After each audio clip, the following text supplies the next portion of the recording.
ধানমন্ডি ৩২ ভাঙ্গা, আওয়ামী লীগের এমপি মন্ত্রী নেতাকর্মীদের বাড়িতে হামলা করে লুটপাট করা, সেগুলোর বিচার কি এই অন্তর্বর্তীকালীন সরকার করবে? অথবা এই সকল ঘটনার পিছনে যেই উস্কানি দাতাগুলো রয়েছে সেই উস্কানি দাতাগুলোর বিরুদ্ধে কি ব্যবস্থা নেবে? অথবা ৫ আগস্টে ঘটে যাওয়া সব ঘটনার বিচার কি এই অন্তর্বর্তীকালীন সরকার করবে? বিস্তারিত আপনাদেরকে বলছি, তার আগে মেন ঘটনা আপনাদেরকে বলে রাখি। আপনারা জানেন, শহীদ ওসমান হাদি যেদিন ইন্তিকাল করেন সেই খবর পাওয়ার সাথে সাথে কিছুক্ষণের মধ্যেই বাংলাদেশের জাতীয় গণমাধ্যম পত্রিকা প্রথম আলো এবং ডেইলি স্টারের অফিসে ভাঙচুর চালানো হয়েছে এবং অগ্নিসংযোগ করা হয়েছে। পরবর্তীতে জানা গেল সেখানে লুটপাটও করা হয়েছে। এই বিষয় নিয়ে মোটামুটি তোলপাড় সৃষ্টি হয়েছে। আপনারা দেখেছেন, সে সকল ভাঙ্গাচুরা অফিসে গিয়ে আমাদের উপদেষ্টারা এবং বিভিন্ন রাজনৈতিক নেতারা সেখানে উপস্থিত হয়ে এক প্রকার শোক প্রকাশ করেছে এবং তীব্র নিন্দাও জানিয়েছে। এছাড়াও অনেক সাংবাদিক, বিশিষ্ট ব্যক্তিরাও এই বিষয়ে নিন্দা জানিয়েছে। এবং আমিও এর আগের কন্টেন্টে বলেছি যে গণমাধ্যমের উপর হামলা করা এটা কখনোই উচিত হয়নি বা হবেও না।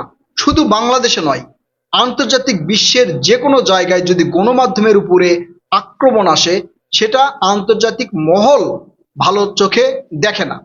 তাহলে বাংলাদেশের যেই এই শীর্ষস্থানীয় যে পত্রিকা বা গণমাধ্যম রয়েছে সেই গণমাধ্যমের উপরে হামলা কেন হলো এবং এই হামলার পরে কারা উল্লাস করেছে অথবা হামলার আগে কারা উস্কানি দিয়েছে, তাদের কি ব্যবস্থা হবে? এই ডেইলি স্টার এবং প্রথম আলো পত্রিকার অফিস ভাঙচুরের ঘটনায় মামলা হয়েছে এবং প্রথম আলো পত্রিকার রিপোর্ট অনুযায়ী এছাড়াও আমাদের অন্তর্বর্তীকালীন সরকারের প্রধান ডক্টর মোহাম্মদ ইউনূসের ভেরিফাইড ফেসবুক পেজে যেটা দেখলাম, সেই ঘটনা অনুযায়ী যে মামলা হয়েছে সেই মামলা থেকে মোটামুটি ১৭ জনকে গ্রেপ্তার করা হয়েছে এবং সিসিটিভি ফুটেজ থেকে ১২৩ জনকে শনাক্ত করা হয়েছে। অর্থাৎ যাদেরকে শনাক্ত করা হয়েছে তাদের প্রত্যেককেই গ্রেপ্তার করা হবে।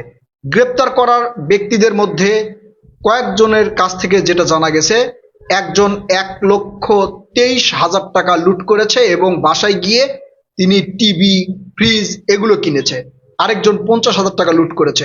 এ ধরনের ঘটনা কিন্তু আমরা দেখলাম এবং এটাই প্রকাশ হয়েছে। ভবিষ্যতে হয়তো আরো জানতে পারবো। এছাড়াও চট্টগ্রামে যেই ভারতীয় হাই কমিশনের একটা সাব অফিস রয়েছে সেখানে হামলার ঘটনায় কয়েকজনকে চিহ্নিত করা হয়েছে এবং গ্রেপ্তার প্রক্রিয়া চলছে, গ্রেপ্তারও করেছে কয়েকজনকে। এখন এই যে ডেইলি স্টার এবং প্রথম আলো পত্রিকার উপর হামলা হলো, এই ব্যবস্থা এই অন্তর্বর্তীকালীন সরকার নিচ্ছে। ধানমন্ডি ৩২ যে ভাঙ্গা হলো, একবার নয় দুইবার, তার ব্যবস্থা কি এই অন্তর্বর্তীকালীন সরকার নিবে? এছাড়াও সারা বাংলাদেশে আওয়ামী লীগের এমপি মন্ত্রীদের বাসায় যে হামলা হয়েছে, লুটপাট হয়েছে, অগ্নিসংযোগ করা হয়েছে, সেই ব্যবস্থা কি এই অন্তর্বর্তীকালীন সরকার করবে? অপরাধ কি ভিন্ন? আপনারা কি মনে করেন? অপরাধ কি ভিন্ন? গরু চোর চোর, মুরগি চোর চোর। তাহলে ওগুলোর বিষয়ে কেন মামলা হয়নি বা গ্রেপ্তার করা হয়নি? প্রথম আলোর উপরে হামলা আসলো আর দ্রুত সিসিটিভি ফুটেজ দেখে শনাক্ত করে তাদেরকে গ্রেপ্তার করা হচ্ছে। মানে এটা কি একটু বৈষম্য হচ্ছে না? আমি এটা একটু আপনাদেরকে বলে রাখলাম আর কি। আর এছাড়াও এই যে ৫ আগস্টে আন্দোলনে, যেই আন্দোলনে আমরা মানে একবারে রাজপথে নেমেছি, নেমে স্বৈরাচারের পতন ঘটিয়েছি, ওই আন্দোলনে তো অনেক ঘটনা ঘটেছে। পুলিশকে পুড়িয়ে মারা হয়েছে, পুলিশকে মেরে ঝুলিয়ে রাখা হয়েছে। কতজন পুলিশ নিহত হয়েছে সেই তথ্য এখন পর্যন্ত সরকার মানে প্রচার করে নাই। এছাড়াও সরকারি বিভিন্ন অফিস আদালত, গণভবন ভাঙচুর টাংচুর লুটপাট করা হয়েছে, সংসদ ভবন ভাঙচুর করা হয়েছে, লুটপাট করা হয়েছে। এগুলোর বিচার কি অন্তর্বর্তীকালীন সরকার করবে? ধরে নিলাম গণ অভ্যুত্থানে যে ঘটনাগুলো ঘটে সেই ঘটনার কোনো বিচার আসলে হয় না। যারা জয়ী হয় তারা, তাদের মানে কোনো অপরাধ নেই। এটা সব ক্ষেত্রেই, শুধু বাংলাদেশে না, আন্তর্জাতিক বিশ্বেও এই ধরনের ঘটনা ঘটে আর কি।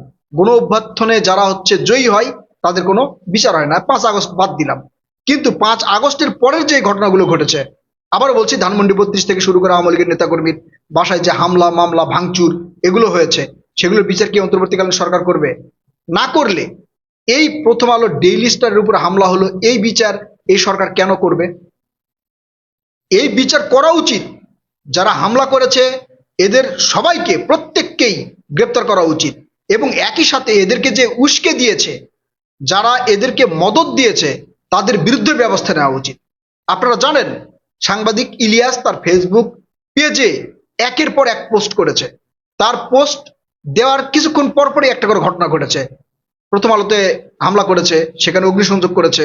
তারপরে সাংবাদিক ইলিয়াস পোস্ট করলো প্রথম আলো ডান, ডেইলি স্টারে সবাই আসেন।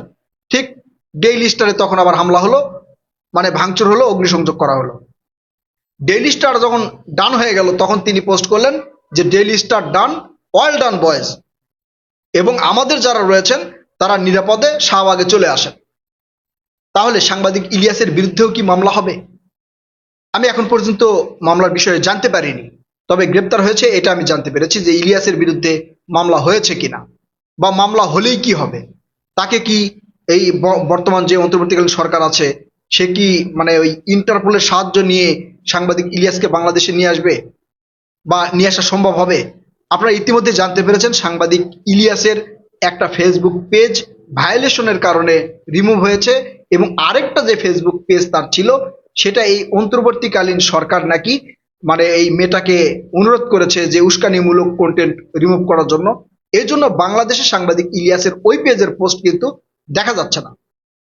এখন সাংবাদিক ইলিয়াস বলেছে ভিপিএন ব্যবহার করে আপনারা দেখেন। আসলে আমি এটা এখনো চেক করিনি, তবে ভিপিএন ডাউনলোড কাউকে আমি দিতেও বলবো না, দেওয়া উচিত হবে না। ভিপিএন কিন্তু মারাত্মক ক্ষতিকর। আপনার ফোনের মানে যে সকল ডাটা রয়েছে বা আপনার যেগুলো ব্যক্তিগত তথ্য রয়েছে, এগুলো কিন্তু এই ভিপিএন যে কোনো সময় চুরি করতে পারে, আপনার তথ্য পাবলিশড হয়ে যেতে পারে, আপনি ব্ল্যাকমেলের শিকার হতে পারেন। এই জন্য ভিপিএন ব্যবহার করতে সাবধান। যাই হোক, এটা অন্য ঘটনা। এখন এটা যদি মানে সাংবাদিক ইলিয়াসের বিরুদ্ধে ব্যবস্থা নেওয়া হয়ে থাকে, তাহলে ধানমন্ডি ৩২ ভাঙার উস্কানি দাতা হচ্ছে পিনাকি ভট্টাচার্য। আপনারা দেখেছেন সাংবাদিক ইলিয়াস, পিনাকি ভট্টাচার্য এবং কনক সারোয়ার লাইভে এসে বুলডোজার কোথা থেকে যাবে, মানে বুলডোজার কে নিয়ে যাবে, কোথায় আছে, সেগুলো ডিটেলস তারা সেখানে বলেছে। তারপরে কিন্তু ধানমন্ডি ৩২ ভাঙা হয়েছে। সেই বিচার কি এই অন্তর্বর্তীকালীন সরকার করবে কিনা? এখন যদি না করে থাকে, তাহলে আমার এই ছোট্ট জ্ঞান, আমি ছোট্ট মানুষ, খুব একটা রাজনৈতিক বিশ্লেষণ করতে পারি না। আমি আবার মানে মোটিভেশনাল স্পিকারও না যে শুদ্ধ করে একবারে মানে পয়েন্টে পয়েন্টে আপনাদেরকে ধরিয়ে দিয়ে বলতে পারবো। আমার সাদাসিধা মনে সরাসরি যেটা মনে হয়, যদি এই ডেইলি স্টার এবং প্রথম আলো পত্রিকার বিচার হচ্ছে এবং হওয়া উচিত, আবার বলছি হওয়া উচিত, ভবিষ্যতে যেন এই ধরনের ঘটনা না ঘটে, কোনো গণমাধ্যমের উপরে যেন আঘাত না আসে, কোনো সাংবাদিকের উপরে যেন হামলা না হয়, তার প্রত্যেকটা বিচার হওয়া উচিত এটাই মনে করি। কিন্তু একই সাথে ধানমন্ডি ৩২ ভাঙ্গা, আওয়ামী লীগের এমপি মন্ত্রীদের বাসায় অগ্নিসংযোগ করা, ৫ আগস্টের পরে যে ঘটনা, সেগুলোর কি বিচার হওয়া উচিত নয়, বা এই সরকারের বিচার করা কি উচিত নয়? যদি না করে তাহলে কি এটা বৈষম্যের পর্যায়ে পড়ছে কিনা? আপনারা কি মনে করেন? প্রিয় দর্শক, আপনারা আপনাদের মূল্যবান মতামত কমেন্ট করে জানাবেন। কথা হবে নতুন কোনো ভিডিওতে ইনশাআল্লাহ।